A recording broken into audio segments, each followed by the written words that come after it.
get those sixes really early, and then if you hit a Caligos, you can really just roll from there.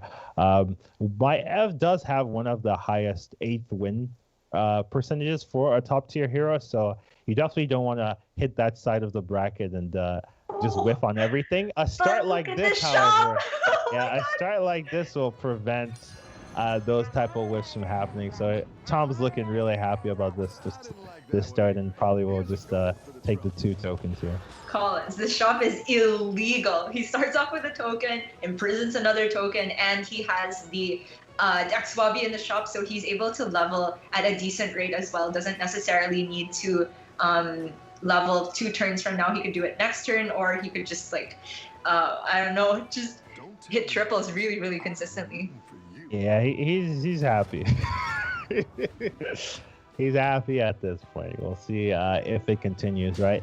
Definitely for my Ev, the real power is in tripling things. So he definitely wants to hit those Tavern 1 triples. Those are the easiest ones to do, and those can really give him the edges he needs. Some of the Tavern 1 triples he finds another Swabby as well, yeah. Some of the Tavern 1 triples are surprisingly powerful, Swabby being one of them, any of the tokens being another, giving you extra gold. So we'll see how he utilizes his turns here.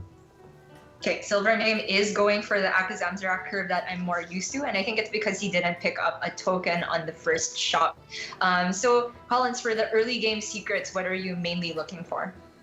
Competitive Spirit, I believe, is the name of the secret, the one that buffs all of your minions. +1/+1. The reason why you want it is because it affects your board after the turn. A lot of the secrets, they only trigger during the battle, and then they're wasted essentially after that. In the early game, you don't. If you're staying on one longer than your peers, you're usually going to win those battles. So you don't need more power on the board. While Competitive Spirit, it gives you power that lingers, right? So even though you get the secret and it'll trigger during the round phase where you continue buffing. Ice Block is also okay. Yeah, I do think he picked up Ice Block for the first secret because it had the mage color on it, but it wasn't splitting image nor effigy. I don't even know if that's still in the pool. So it's already this early on SilverName with a bit of insurance available to him right now. Yeah, he also utilizes the 2 gold he gets from the elementals to pick up the extra token here. So really powerful turn 5 board for him. And keep in mind, he did use Competitive Spirit this turn, right? So after it triggers here, he's going to be in such a really good position, also winning this battle here. So this is the real power of Competitive Spirit, right? It's not the battle that you get it, it's the turn afterwards. Look at this. Yeah, so much benefit because he picked up all of these tokens. It's kind of like starting off with the Spawn of N'Zoth already triggered. If you want to put the context of that, put the power of that secret into context. And now I'm pretty interested in New Recruit here, but maybe because he hasn't been able to level as quickly as everyone else, the Pocket Change could come in handy too. I think New Recruit's the best prize in this bracket here. Just getting an extra roll. Oh, he finds another one. Getting an extra roll in the early game, or like for the rest of the game, is really, really good in hitting the triples you need, finding that one piece you need, things like that. So if you don't need the other prizes, and you get that New Recruit, I do recommend picking that one up most of the time. It's true. The Pocket Change definitely wasn't useful for that turn itself, maybe later on, but there are certain heroes that if you're able to fit in an extra hero power immediately, like Cthulhu, for the 2 gold Pocket Change, I definitely think that gets a bit more use out of it. Goddammit here with a decent board, but the Yashiraj picked up quite a few buffs. Yeah, the Yashiraj really kind of surprising me. I wasn't too keen on this hero when I saw it. It kind of feels like a worse Elise in that you don't get to discover the minion that you're hero powering, and you have to run 6 minions on the board if you want to use the hero power. But sometimes it can work out if you hit the things you need, and you can still just level in hero power and hope you get the exact pieces that fit your composition. So it has uses. Yeah, I definitely need more runs on Yasharaj to really form an opinion on how good it is. But he is right now being played in the hands of Jinbei, who has been the top individual performer so far, I think, throughout the day as a whole, if we include last lobby. So RDU here on the Ragnaros picked up a nice spawn. This is a very decently statted board for 7 gold, and he's fighting off against the Alakir, which is surprising to see at 8th place. Yeah, Alec here usually has a really good early game, so it's a little weird to see him taking a ton of damage, especially when he's not hyper leveling or anything out of the ordinary. But we'll definitely have to see what his board state actually looks like for the reason for his heavy damage in the early game. So speaking of the other heroes that are strong in the early game, Elise also towards the bottom, and then Forest Ward and Omu. I don't necessarily think these are strong early game heroes. They're ones that let you power level a bit earlier than the rest. So maybe things will be turning around for them a bit later. So we can kind of see some of the reasons why the Alec here is a little bit weaker or lower health than his peers, right? He did go for demons, and that's kind of one of the the punishments for going demons. You want to be a demon? Well, take the health damage here. So, even though he did go for demons, and demons do kind of spike in the early game in terms of not taking damage, he still lost. So yeah, kind of weird. It's a very bad sign when you're sacrificing all that HP to get a stronger board, and it's still not stronger than essentially somebody that doesn't have a hero power at the moment in RDU's Ragnaros. That is kind of a sign that Bob has not been kind at the moment. But yeah, he's being kind to RDU here. Second spawn is picked up now.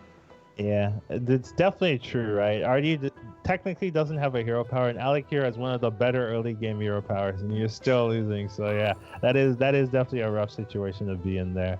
We're taking a look at Omu, and looks like he's hyper leveling to tier 5 and going for a Murloc strategy. I think this can make sense. The one issue is it can be super risky if he takes a lot of damage here. He needs to roll and hit the Bergurgo, hit the brand, lookout kind of thing. Otherwise, he will quickly fall behind, as Murlocs don't really scale that too well. I'm intrigued about the position of the selfless hero here from Portia, because I feel that the best Divine Shield targets are on one of those 5 attack Murlocs. So right. Why do you think it's after all of them? I don't know, to be honest. I think, well, because he knew it was going to get hit first. But really, I don't know why his selfless isn't a little bit in front. I think he doesn't care that the selfless has better targets in front. He just wants the Murlocs to get their value before it fades off. I think that would be the main reason, just making sure that the Murlocs get their attacks before the war leader dies, and doesn't really care whatever the selfless buff is going to be good enough in his opinion. I can relate. That's the mark of a man who's had their war leader sniped one too many times, and I can relate. Unfortunately, he loses this combat. Not too much health lost though, so it's going to be around for looking for Bagurgle and Bran, as you said. Do you settle for the Cold Light Seer here, Evan? Yeah, I would settle here. The health is relevant, and you can still roll into a Bran. RDU did get his hero power activated on this turn. Having it trigger on 8 gold is really nice. I would say it probably best case outcome. It's really rare to see a 7 gold trigger, almost impossible. So it's RD is going to be pretty happy. He just has to find units that he wants to keep for the remainder of the game that he can buff. And Tom, not with a particularly strong board state at the moment, but he's been power leveling as well, and he has that free dealing Gambler that's going to unlock next turn, so he'll have plenty of rolls to try and find something impactful. He, strangely enough, has so many pirates that maybe there is some room to just try and cheese out an Eliza type comp, because he's sitting on so many pairs. I actually think he's gotten unlucky so far, considering his start. He had so many pairs in the early game, and usually if you're playing this hero, you want to get the triple on this turn and have the 6 drop here, so you can not take damage and then go from there and focus your composition. Right now, next turn he might be wasting extra gold rolling, trying to find the triple that he needs to unlock his game. And he's also going to be taking extra damage because he doesn't have the power spike of the 6-drop that he would usually get here. So I think considering his really good early game start, he got very unlucky in how his turns out. The good thing for him is he's not taking damage here, so at least his opponent wasn't too nutty to punish him for that. Yeah, I think they were teammates actually, Mr. Wuko on the Elise. That makes so sense. I don't think they did anything particularly fancy to try and orchestrate that, but it seems like both teammates were just relatively weak for that turn, and it seemed to work out for them. Yeah, I think that's why he was not as worried of leveling or not playing anything. Just realizing that he could get away with it. His teammate's not going to go crazy and punish him there. So makes sense. A lot of team play going out here. This is an interesting pickup here. There's a Malgadon or Little Rag. I don't think the Gar is the line to pick up versus the Little Rag. Okay, so doesn't want to go for elemental comp and just probably wants to focus either a Murloc thing or a full menagerie comp, and we'll see what he decides to do. Yeah, it's really tough to decide because he did pick up the Bouncer, but he doesn't quite have a Divine Shield minion to be the ideal target. Murzon, thankfully for him, picks up a different minion tribe though, so that is more procs on the Malgadon, and he snipes like the best possible outcome. Yeah. Oh my goodness. Absolute perfect there. Yeah, it looks like he's gonna go for a Murloc comp, especially with this result. Look at all these rolls are really good for him. So yeah, it looks like the game has said, "Hey, you're Murlocs," and SilverName's like, "Yes, I am." Yeah. Bob just said, "You're Murlocs, now deal with it." And SilverName's, yeah, like, I'm on board. Really good roll for him there. Also, I believe he picked up the secret splitting image here, right? I think so. Yeah. Yeah, so if it hits if it hit the Amalgadon, right, that would have been an instant win there. Now he has to struggle a little bit harder, but still win probably. Yeah, I think so. The Amalgadon is just putting in too much work here. Yeah, definitely doing a lot. He could have hit him harder. Essentially, that would be the only outcome if the splitting image went for the Amalgadon first. Classic SilverName doesn't even stay to see the entire combat. He already knows he won there. He finds the brand.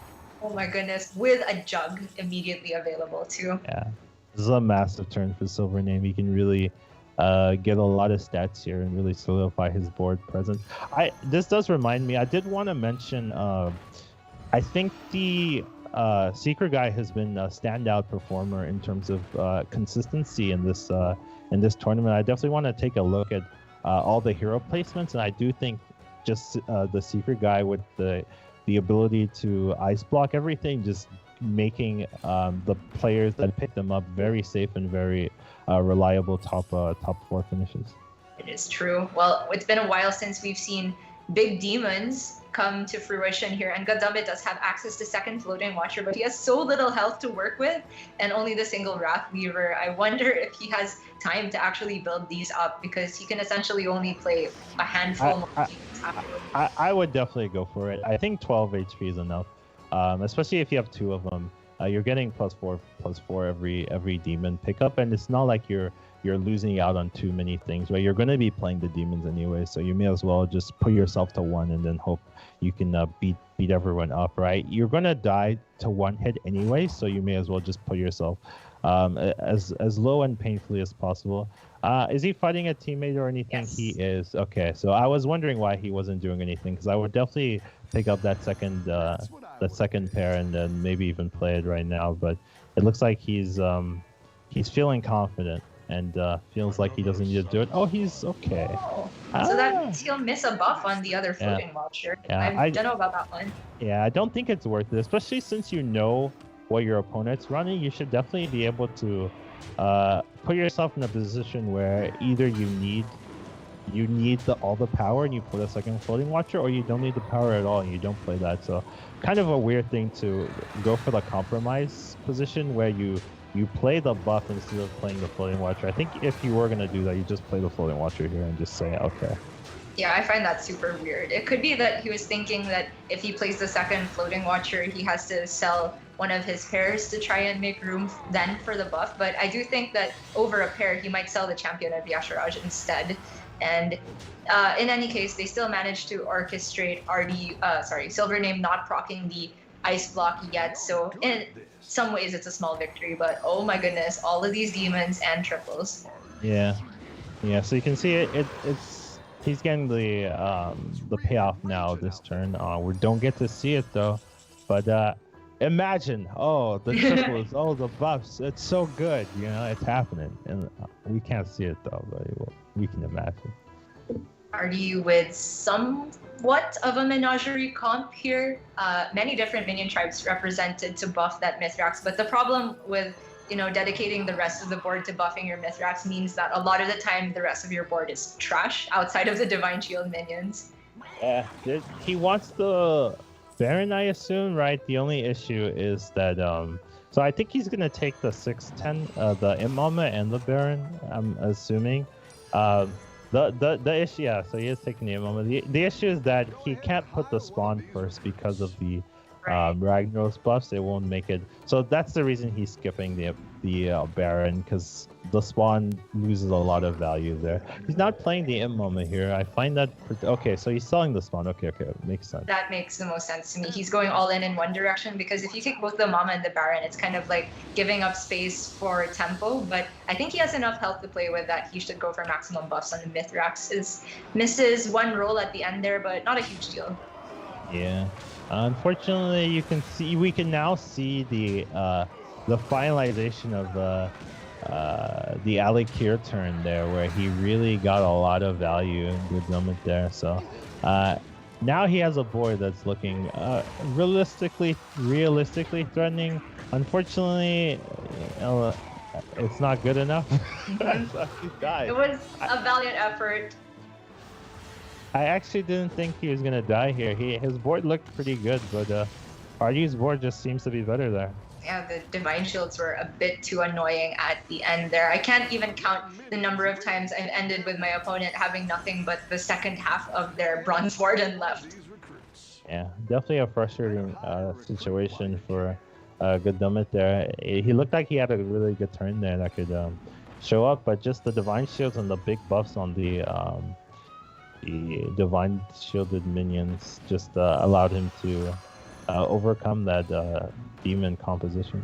Oh, this is such a familiar board state where you have the Bran and the two Light Fangs, and you're like, Bob, please just give me the triple. I need space more than anything. Doesn't find it, but he did pick up all of these battle cries, and it's getting to the point where he can't be greedy anymore and hold on to all of them because he's down to 13 health. So he bites the bullet, gets rid of one minion type, and picks up a lot of Murloc synergy for his trouble, but I don't think it's quite enough to commit to Murlocs that heavily. Yeah, I think he sold the demon because he's gonna end on the Battlemaster, so he's not really losing too much value to do that. He does have like a window of making two Murlocs, but we'll see if he has enough time for it. Oh, did everything fit? Did he get the last buy-in? Okay. Oh wow, he did. And he got Murzon. That's really good. Yeah, I didn't think he would get it in, so nice to see. Missed the last roll, but again, not nice. Oh, too much stats on the other side though. Double Kelly Ghost. This is what we were missing in the first lobby. No one really got this board state. This is exactly what I thought a lot of people would be running. Just double Kelly Ghosts and just rolling over people with their high rolls, but didn't see it that last round, but we're seeing it this round. Oh, wait a minute. Never mind. He's still lost. Okay, I'm floored. I thought that board state of the Dragons was far too much for this, but insane. Jinbei lives, and he's now top 4. Okay, so the last two game results have been the opposite of what I thought they would be. Same. Very much same. I think this is a testament of me being tired. Yep, that's my excuse. Okay, then I do not have an excuse. Yeah, but it's fascinating to see that those compositions are able to beat the double Kelly Ghost start for Omu, because you know that he got those Kelly Ghosts super early, and it still wasn't enough to beat this like wishy-washy Murloc composition that the opponent was running there. So yeah, it's fascinating. I'm really into Habugabu's board state right now, though, because he did have the Murlocs, and he switched hero powers into Flurgles, which is really impressive. I don't think I've ever seen this in the late game, but it works out pretty nice for his board state. Doesn't quite have the brand, but he is still able to end with at least 4 poison Murlocs, and he has the Baron Golden Selfless. Yeah, he's going for that scam composition, making sure that he has all the pieces that he needs. I think it's a classic, right? Since it was created, right? Just give all your Murlocs Divine Shield and make it work, right? So we'll see if he can pull it off here. It looks to be pretty good. Ooh, that was a huge hit for Jinbei there, just sniping both the Baron and the poison minion there. So we'll see if this one Murloc. No! If it had gone to the right, this could have been a tie, but not quite there. Baron Habu Gabu not quite able to make the Flurgle dream come true, unfortunately. But I like the effort. Yeah, I think he was extremely unlucky. The one thing I would say that maybe he should have done was put the selfless first instead of putting the Murloc first, right? You see, he put the Murloc first to get the +4 on those other minions, but then you can see the extreme heavy punish of him just getting sniped. His Murloc died for free, and his Baron died as well before the selfless could trigger. So I think his greed got a little bit the best of him there, where he should have just not cared about the Murloc buff. The Murloc buff didn't really matter in terms of the Divine Shield buff being there, but it's a small mistake, and it's one that a lot of players will make just because they want to go for all the value possible in the world, and then gets punished by someone having a cleave or someone having that overkill minion there. So. Oh, Collins, I feel very attacked right now. I do that all the time. But you're absolutely right. I mean, there's also the fear that if you have the selfless go first, maybe it puts the Divine Shield on the Baron itself or the 6-3, which is not the best outcome. But I feel like the risks are a lot worse if you have it second. So I agree in the end there. And I think we can definitely agree that this time the Yashirash will not be losing. Look at the stats on these dragons. It's 5 Caligos that he's had in total. What happened here? He has he's on Tavern tier 5. So how did he get? Oh, okay. He has a golden Murazon. That has to be the reason. Yeah. The golden Murazon must have given him a golden Caligos, giving him another Caligos, and then he just got another Caligos. Yeah, probably the triple off of the Razor Gore or something. This is so nutty.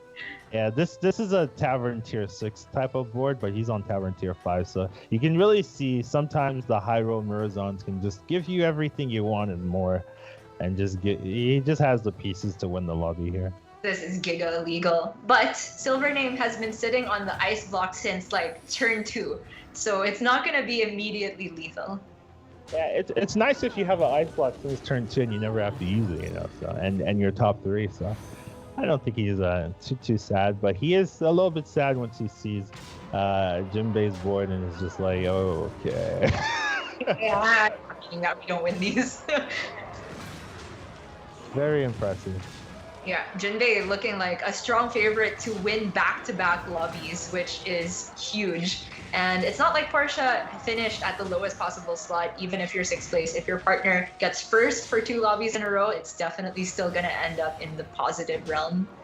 Yeah, definitely impressive from Jinbei to be performing extremely well. If he can find a way to win this lobby and last lobby, right, that's a really good sign for their whole team as a whole, and maybe they can edge out that first place spot.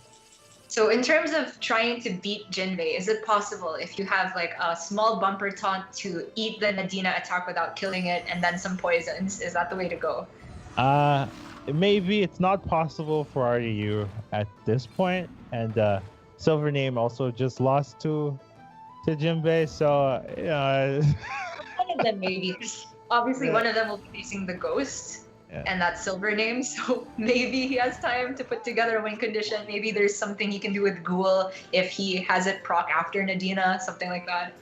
Yeah, the real issue is that Jinbei has 5 Caligoses and a Nadina, so it's not like he's not gonna scale as well, right? Like, yeah, let me find an answer. He's just buying all the battle cries, getting a casual how much stats is that per battle cry? Right, with 5 Caligoses. 4 plus 4 plus 4 and everything because one is golden. Yeah, on 6 minions. Right, so he's getting 20, 24, 24 per battle cry. Easy, you know, just casually rolling in the dough. So yeah, good luck. Yeah, well, obviously, if there's a way to beat the Nadina Divine Shields, then the stats on the dragons wouldn't matter so much in the face of poison. But the problem is, it's just too hard to counter Nadina at this point without giving up one of RDU's bigger threats. Yeah, another issue here is that all of his dragons are huge. So even if you spend like one. Wait a minute, this could tie. Oh. Wait, it's a win. Well, the Mithrax is just bigger than the smaller. I just don't understand how these battles are playing out. They all seem so off to me. Look at RDU's board. I'm looking at RDU's board and I still don't understand how he won. I'm looking at his board right now and I still don't see it. I think. But so the Illustra, I think here is acting like a pseudo ghoul. It's not guaranteed because you kind of want the Nadina to go off first, but then it's eating all of the divine shields, and then the poison divine shield is cleaning up the rest. And it just so happens that his Mithrax has double the health on it than the Caligos have attack. But now that's a second golden Caligos opportunity. Yeah, that's the end. Okay, so one interesting thing Jinbei is doing is he had the second Nadina, but he didn't play it because he has the ice block and he thought he could then lose, right? Which I think is a fair assessment to take at this point, right? So he's just buying battle cries. He finds the second Caligos and now he's like, okay, next turn I will smack you back, RDU. So yes, I do think Jinbei was surprised that he lost. He's happy that he didn't lose the ice block, but he also happy that he found the triple. And now the turn afterwards, we really want to see how much bigger he gets after he gets to play everything he wants. Jinbei is absolutely happy here. I mean, look at that big smile on his face. Put it back on camera as soon as possible, guys. But for now, that is the camera. He's just smiling from ear to ear, just constantly. That is his camera right now.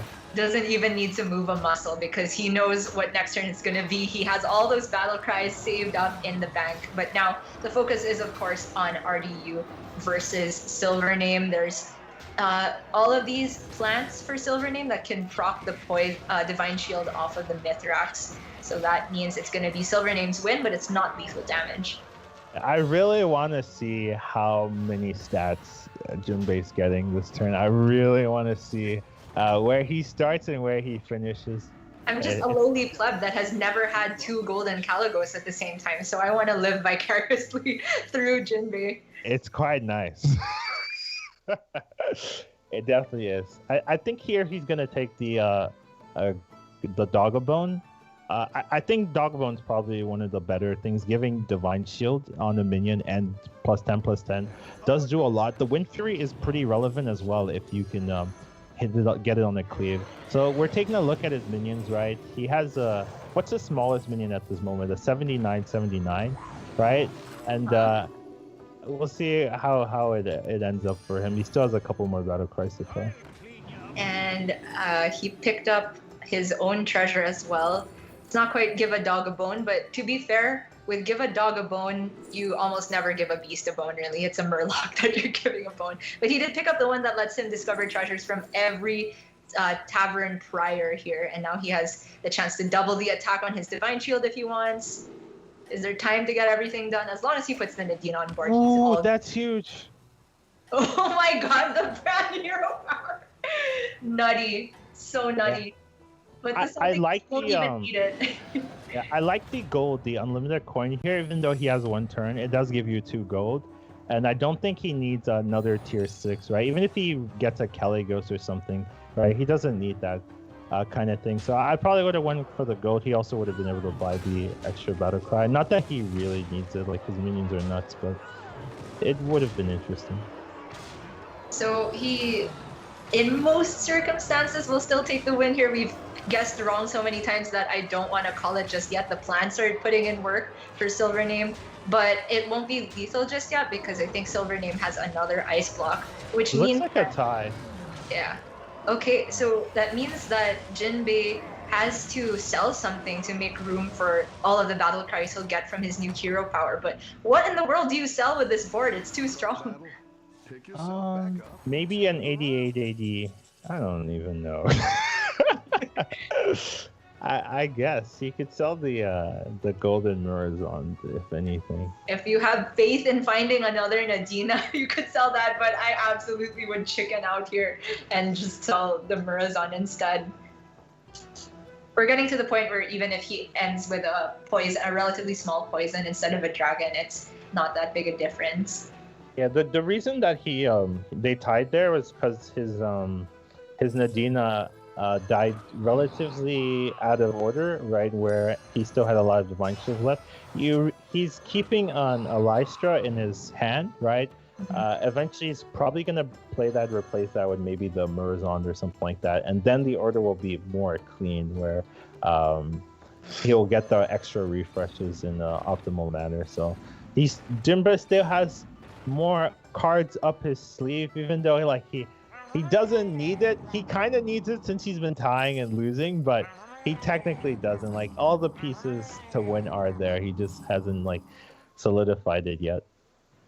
Are you trying to put together enough divine shields he can give the bone to one of his Murlocs? Passes up on the deadly spore there. I guess it's because his last slot is earmarked for selfless hero instead here. The real kicker is the fact that his Mithrax now has 132 health. I think if all the dragon hits go right for him, that has the potential to maybe soak 3 of them. But the divine shields will make things really awkward.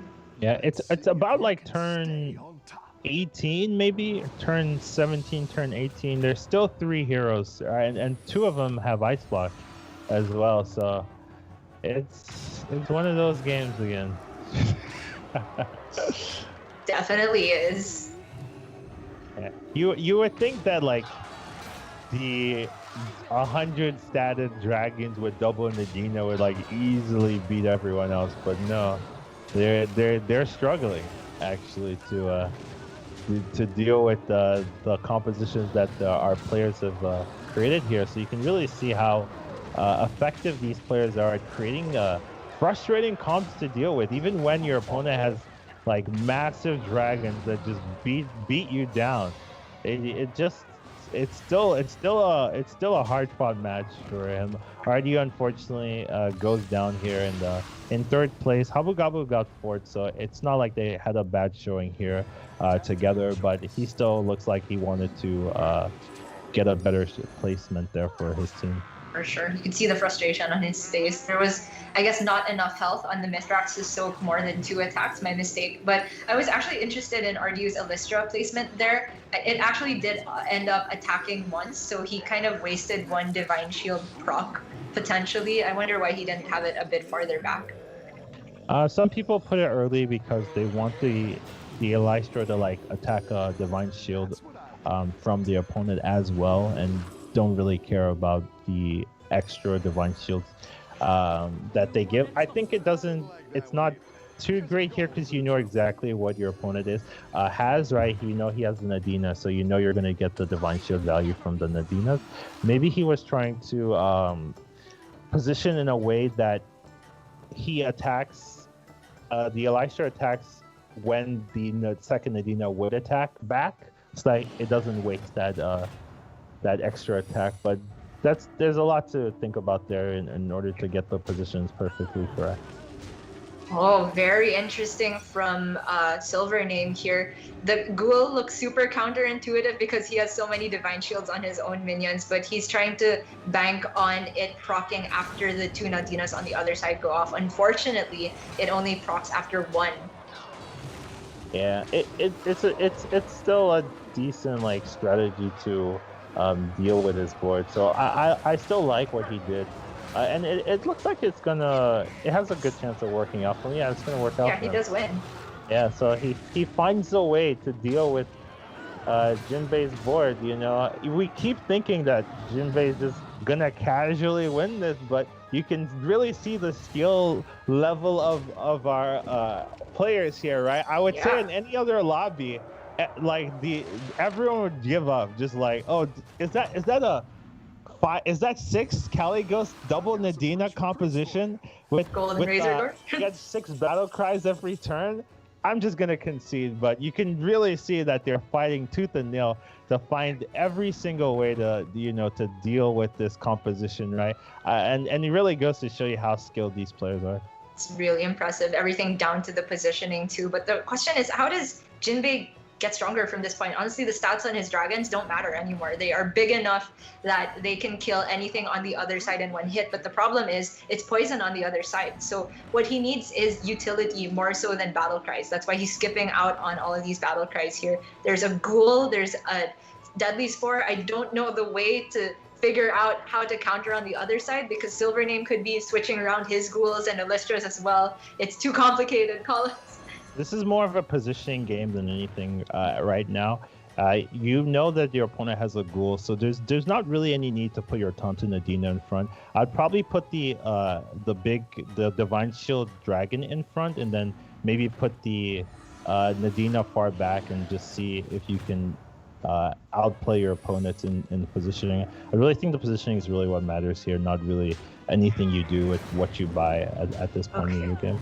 Okay, that's huge though. The ghoul went off first, which means that Jinbei gets his first proc on the Nadina, and then potentially gets to reset as well after many of the dragons have attacked, because the Illustra is still intact as well. That's looking like Jinbei has it this time, but again, I've called it wrong so many times that I don't want to get ahead of myself.